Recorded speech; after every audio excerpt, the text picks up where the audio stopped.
intrigued because it's cool.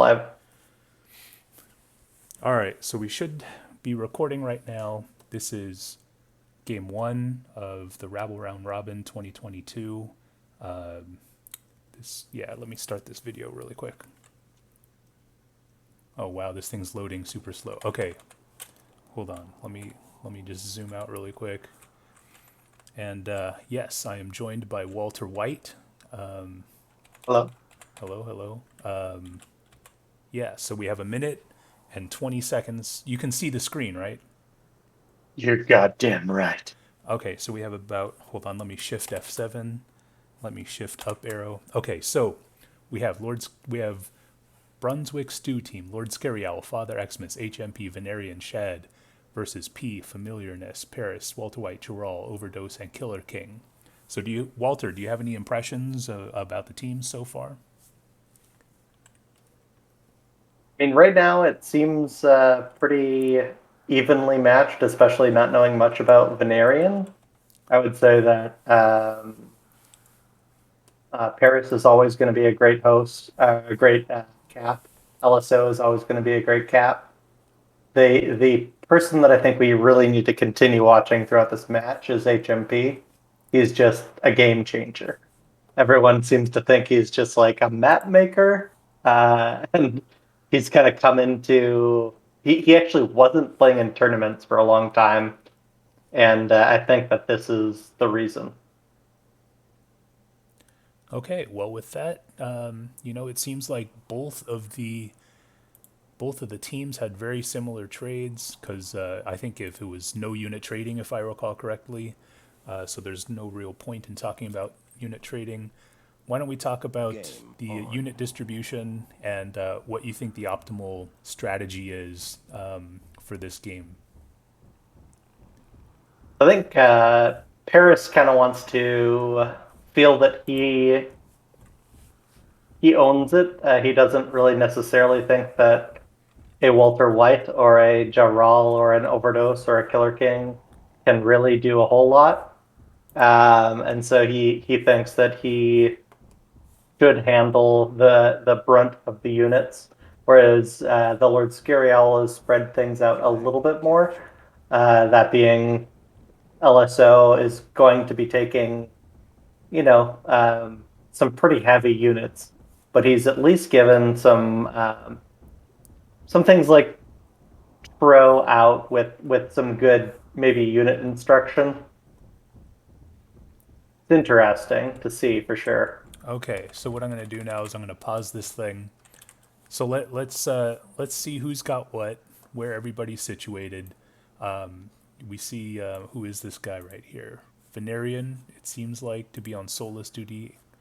We have Shad with some artillery in the south.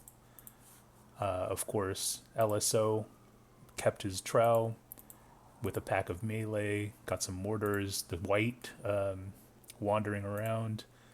Father Xmas there to support, and then it seems like we have HMP going north. Do you think that's a good setup for Lord Scary Owl's team?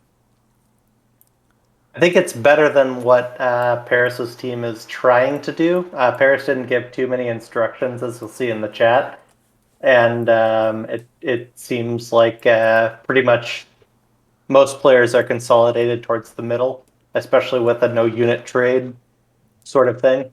And so, in general, I would say that Lord Scary Owl has at least positioned his team to surround a bit more, and in a 9+ minute King of the Hill, that's going to be an advantage. Yeah, so for a It's 9 minute King of the Hill game, that's pretty long. It really is going to be a slugfest. When you have sort of these units that can take a lot of damage, like mauls, do you think it would be better for them to be up front versus these sort of semi more fragile units like Mercuridia? Do you think you need to protect those and keep them for the late game? I think Mercuridia do need to stay back. I mean, those are going to be things that are going to attack each other if they're hit even once by like a stray bullet throughout the 9 minutes, of a lock or anything like that. So yeah, I think that probably having some malls up front would be more tactical. Okay, and let me see here. Another, I guess the last thing I really have to comment is the only major difference I see is that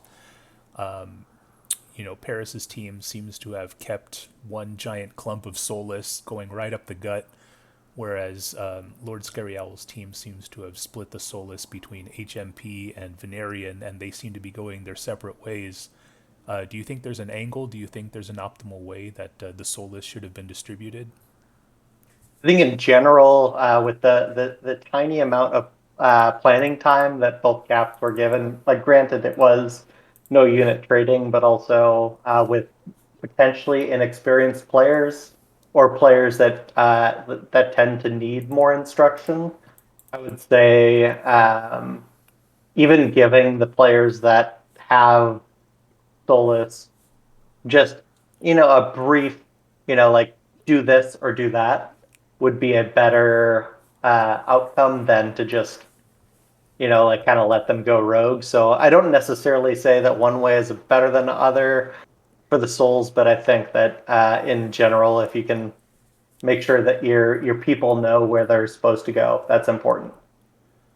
Okay, well, I mean, I think Paris's sort of idea was that he was going to use the Solus to whittle away at LSO's Trow, and that's pretty Did he say much. that specifically though?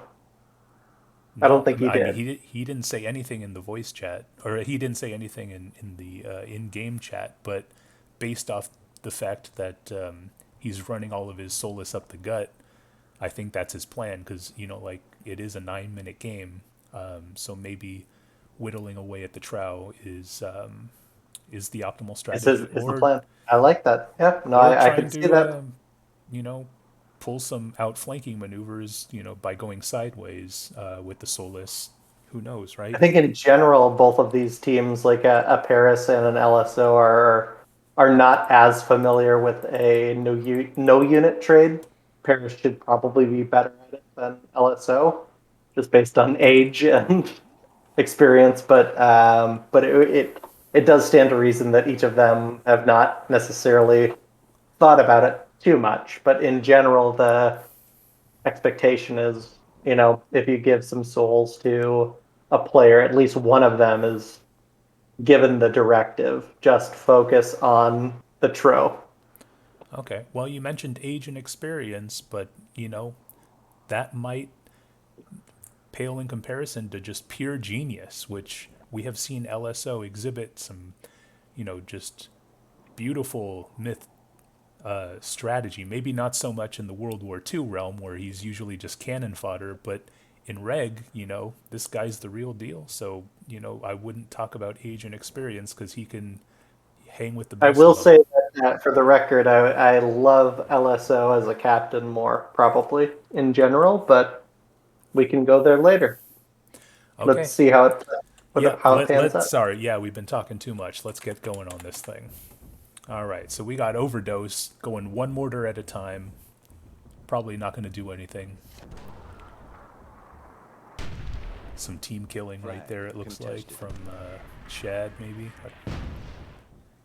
Flag My contested. Shad's not in it. It's either Xmas or Jahral would Oh, be I'm the talking. red. Yeah, okay. Oh, no, I see what you mean. Okay, I was thinking just color. Yeah. That's a silly thing. Yeah. All right. So yeah, I mean, we get the typical artillery battle going on right now. I mean, there's not much going on. Hopefully, Paris, he's gonna try and kill some, but no, it's more or less a stalemate. I see though that down Flag south. lost.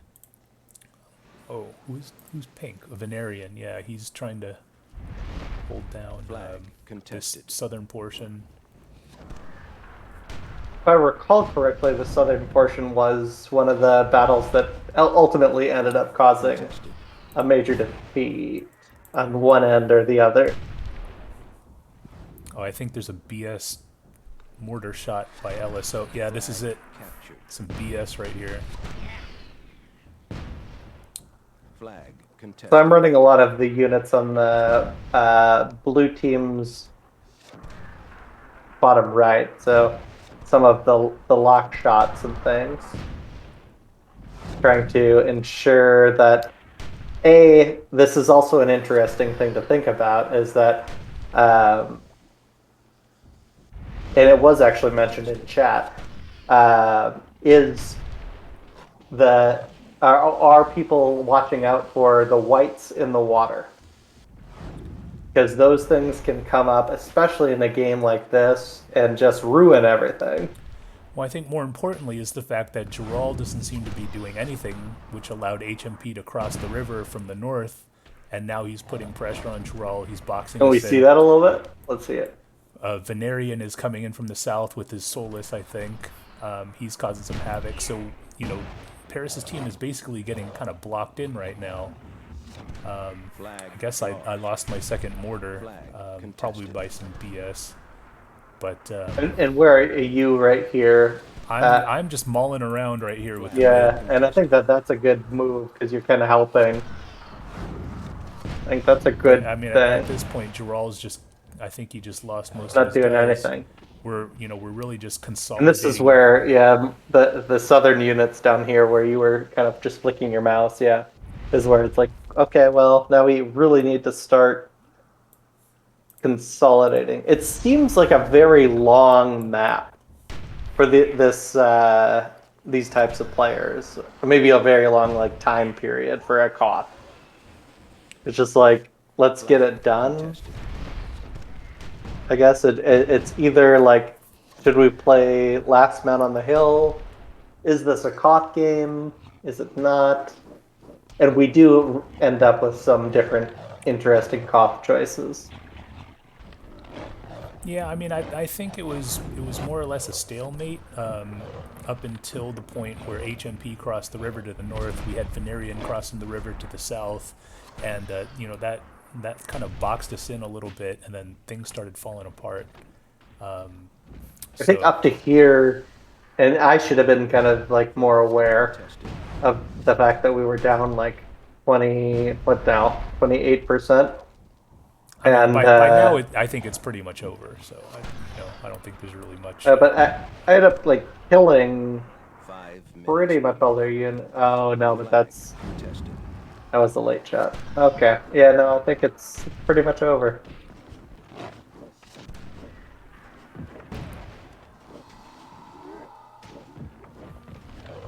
Yeah, that's an annoying game to see in retrospect. I think there wasn't a lot of. Oh, that was the shot I was talking about, and that was so late in the game. Yeah, yeah, no, that was that's hard to watch, you know? Why is it hard to watch? Because yeah, I mean, I think we just more or less got flattened, but there's no shame. After all, I it's think players played well, you know? But ultimately one team was much better captained. And they had HMP. And Vinarian, who I also think is one person that I want to bring up as a little diamond in the rough. well, I mean, he could be anybody using a dummy name. Who knows, right? Yeah, I play with him kind of just on regular days though. It doesn't seem like he's just an anybody, but yeah, maybe. We'll see. Yeah. But I like Vin. He didn't have any of the map. So that tends to in general be a good Do a you good think? Do you think we still have a chance at this point? no, absolutely not. Flag contested. Well, no, we You just said do. absolutely not. Well, then I saw the souls come in at the very bottom, and so then I was like, Well, if that's where their unit trade was. So that's where like I was thinking, oh, well, potentially, but